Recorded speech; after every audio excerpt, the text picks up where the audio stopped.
आइए दोस्तों, शुक्र है शुक्रवार है, निफ्टी 18,200 पार है और आज शनिवार है।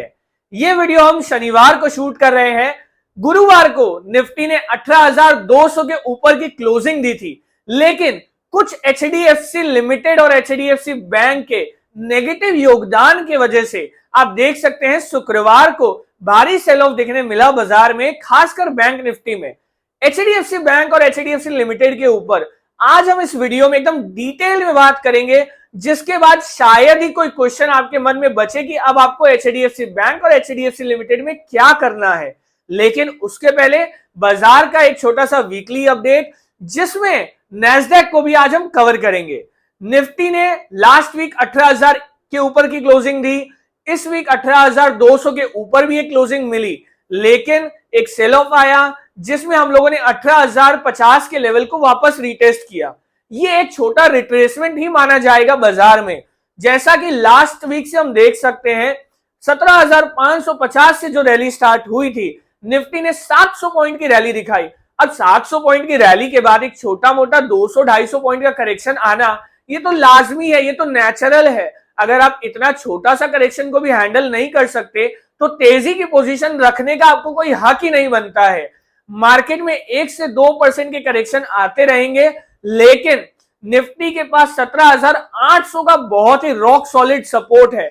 जब तक 17,800 और 900 के ऊपर है निफ्टी, तब तक 18,800 के तरफ की जर्नी अभी भी चालू है, जिसमें निफ्टी इस बार लगता है 19,000 के ओर निकल जाएगा।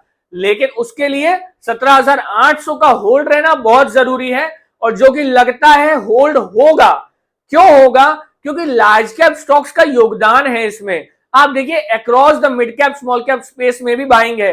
एक बहुत जरूरी था एक करेक्शन आना, क्योंकि बहुत बड़ा रनअप चल रहा था मिड कैप और स्मॉल कैप स्पेस में भी।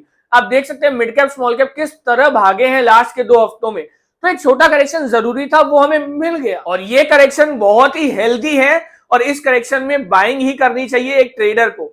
फिलहाल अगर देखा जाए 17,800 ही आपका स्टॉप लॉस होना चाहिए, जब तक वो है बाइंग पोजीशन मेंटेन रखे। लेकिन इन सबसे ऊपर, इन सबसे बढ़िया और इन सबसे ज्यादा इंपॉर्टेंट बात है नैस्डैक। नैस्डैक ने 36 हफ्तों के ऊपर की क्लोजिंग दी है। सारे यूएस में आप देखिए नेगेटिव न्यूज चल रही है, बैंकिंग सेक्टर में नेगेटिव न्यूज चल रही है, हर रोज एक ना एक बैंक उड़ जाता है अमेरिका में, लेकिन फिर भी नैस्डैक में कंटिन्यूअस बाइंग देखने को मिल रही है। मार्केट में वहां अमेरिका में भी जो भी 1-2% का करेक्शन आता है, 2.5% का करेक्शन आता है, उसमें बाइंग लौट कर आ जाती है। मतलब मार्केट पार्टिसिपेंट्स को शायद इस 3 महीने से मतलब नहीं है, उसके आगे वाले 6 महीने से ज्यादा मतलब है, जहां बाजार को लग रहा है कि फेड आने वाले दिनों में रेट कट कर सकता है, और फिलहाल एक पॉज का सिनेरियो बन गया है, जिसमें शायद रेट हाइक अब ना करे फेड। तो इस चीज को अगर बाजार फैक्टर इन करने लगा, तो आप जान सकते हैं कि S&P 500 जो कि अभी 4150 के आसपास चल रहा है, वो आराम से 4500-4600 के लेवल्स भी आने वाले दिनों में दिखा सकता है। नैस्डैक ने तो एक बड़ा ब्रेकआउट दे ही दिया इस फ्राइडे को, इतनी नेगेटिव न्यूज के बीच। और याद रखिएगा, वो ब्रेकआउट सबसे ज्यादा काम का होता है, वो सबसे ज्यादा फ्रूटफुल होता है जो नेगेटिव न्यूज के बीच में हमें मिलता है। जब बहुत कम लोगों को बाइंग में इंटरेस्ट हो और तब अगर ब्रेकआउट आ जाए बाजार में, तो वो बहुत ज्यादा मोमेंटम दिखा सकता है और बहुत तेजी से ऊपर जा सकता है। तो अमेरिकन मार्केट में भी हमें मंदी में नहीं रहना है, और अमेरिकन मार्केट जरूर इंडियन मार्केट को भी ऊपर खींचेगा, जिसमें 18,900 से 19,000 के लेवल्स भी मई के सीरीज में आ सकते हैं निफ्टी में। तो नजर बनाए रखें निफ्टी के ऊपर। और आज बात करते हैं अब हमारे मेन टॉपिक के ऊपर, एचडीएफसी ट्विंस। ये चल क्या रहा है इसमें, ये हो क्या रहा है, 5% की गिरावट क्यों आई है, और क्या अब और गिरेगा एचडीएफसी बैंक, ये भी जानेंगे इस वीडियो में। आपको पता है एचडीएफसी बैंक आज तक 5% कितनी बार गिरा है? मात्र 56 बार अपने लाइफ टाइम के इतिहास में, मतलब 30 साल के इतिहास में मात्र 56 बार एचडीएफसी 5% से ज्यादा गिरा है। और ऐसा क्यों हुआ है? इसका बहुत ही छोटा सा कारण है। जैसा कि हम सब जानते हैं, MSCI इंडेक्स जो कि एक ग्लोबल इंडेक्स है, मॉर्गन स्टैनली इंडेक्स, जिसमें ग्लोबल स्टॉक्स रहते हैं, उसमें एचडीएफसी बैंक भी है। अब एचडीएफसी बैंक और एचडीएफसी लिमिटेड का तो मर्जर होने वाला है, तो अब इनका जो वेटेज है उसको लेके थोड़ा सा क्वेश्चन मार्क है कि MSCI इंडेक्स में इनका वेटेज क्या होना चाहिए। नवंबर में एक रिपोर्ट आई थी जिसमें यह बताया गया था कि शायद एचडीएफसी बैंक का वेटेज 1% होने वाला है और इस 1% के वेटेज की वजह से $3 बिलियन का इनफ्लो आ सकता है एचडीएफसी बैंक में। एचडीएफसी बैंक में $3 बिलियन का इनफ्लो मतलब ऑलमोस्ट 24,000 करोड़ की बाइंग आ सकती है। लेकिन अब थर्सडे रात को क्या हुआ, जो हमें फ्राइडे को सुबह न्यूज मिली कि एचडीएफसी बैंक में इनफ्लो नहीं आउटफ्लो होने वाला है। जो 1% का वेटेज होने वाला था वो अब 0.5% का वेटेज होने वाला है, जिसके वजह से आउटफ्लो होगा एचडीएफसी बैंक से मात्र 1200 करोड़ का। ये अपने आप में बहुत ही शॉकिंग न्यूज है कि मात्र इस छोटी सी न्यूज की वजह से एचडीएफसी बैंक जैसा स्टॉक 6% गिर गया।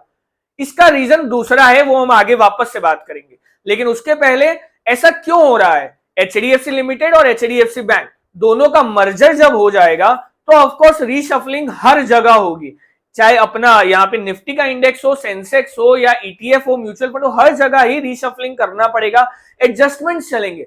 लेकिन ये सिर्फ एक एडजस्टमेंट है शॉर्ट टर्म के लिए, इससे कोई आपको ये इंपैक्ट नहीं पड़ेगा कंपनी के फाइनेंशियल्स में। एचडीएफसी बैंक 50,000 करोड़ का प्रॉफिट कर रहा है साल का, और एचडीएफसी लिमिटेड और एचडीएफसी बैंक जब मर्जर हो जाएगा तो इसके बाद आप देखोगे आराम से 70-1,000 का प्रॉफिट रहेगा एचडीएफसी बैंक और लिमिटेड का मिलाकर। एचडीएफसी बैंक का फिलहाल मार्केट कैप चल रहा है 9 लाख करोड़ के आसपास का गिरावट के बाद, और एचडीएफसी बैंक का प्रॉफिट है 50,000 करोड़। अगर आप फॉरवर्ड अर्निंग्स के हिसाब से देखोगे, अगर अगले साल में मान लेता हूं एचडीएफसी बैंक 55,000 करोड़ का प्रॉफिट भी अगर पोस्ट करेगा तो मात्र 15-16 के प्राइस टू अर्निंग मल्टीपल पर एचडीएफसी बैंक आ जाता है। और एचडीएफसी बैंक का 15-16 का प्राइस टू अर्निंग मल्टीपल एकदम लोएस्ट इन द एरा होगा, मतलब 15-16 के ऊपर हार्डली ही एचडीएफसी बैंक आपको कभी भी मिलता है। तो फिलहाल अगर वैल्यूएशंस के हिसाब से देखें तो एचडीएफसी बैंक कुछ ज्यादा ही सस्ता ट्रेड कर रहा है अभी बाजार में, अगर अगला साल 2 साल के नजरिए से देखें हम तो।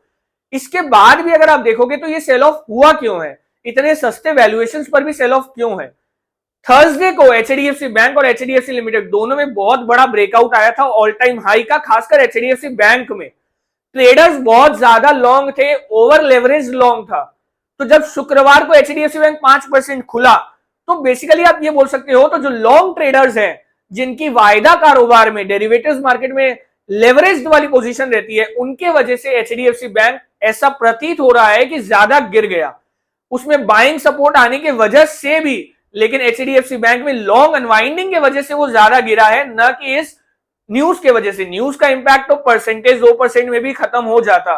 क्योंकि एक बात बताइए, आज क्या अगर एचडीएफसी बैंक को मॉर्गन स्टैनली अगर बाई नहीं करेगा तो क्या कोई और भी बाई नहीं करेगा? अगर एचडीएफसी बैंक में, अगर मॉर्गन स्टैनली के इंडेक्स में एचडीएफसी बैंक का वेटेज नहीं बढ़ेगा तो क्या उसके वैल्यूएशंस पे कोई इंपैक्ट आएगा या उसके कोई फाइनेंशियल्स में इंपैक्ट आएगा? ऐसा कुछ नहीं होने वाला है। कोई शेयर को कितना ही बड़ा इन्वेस्टर अगर मना कर दे खरीदने से तो उससे शायद ही कोई इंपैक्ट पड़ेगा अगर कंपनी अच्छी है, जेन्युइन है, और खासकर एचडीएफसी बैंक है तो। एचडीएफसी बैंक अपने आप में एक ब्रांड है, तो इसमें डिसीजन आपका होना चाहिए कि आपको खरीदना है या बेचना है। लेकिन एचडीएफसी बैंक क्यों गिरा है, इसका रीजन मैंने आपको साफ साफ क्लियर कर दिया कि ये जस्ट एक लॉन्ग अनवाइंडिंग का प्रेशर है, ज्यादा लॉन्ग्स होने की वजह से, ब्रेकआउट होने की वजह से। तो इसमें मंदी की पोजीशन यहां पे भी बनाना सजेस्टेड नहीं है। कोशिश करें इसको रेडार में रखें, और लॉन्ग टर्म हमेशा ही एचडीएफसी बैंक बुलिश रहा है। मैनेजमेंट ने अगले साल के लिए भी सेम गाइडेंस 20% का दिया है, तो एचडीएफसी बैंक के फाइनेंशियल्स में तो कोई दाग नहीं लग रहा है। आगे आपका कॉल है, आपकी मर्जी है, आपका पैसा है। शॉर्ट तो मैं ना करूंगा, ना मैं करने की सलाह दूंगा यहाँ पे। Thank you.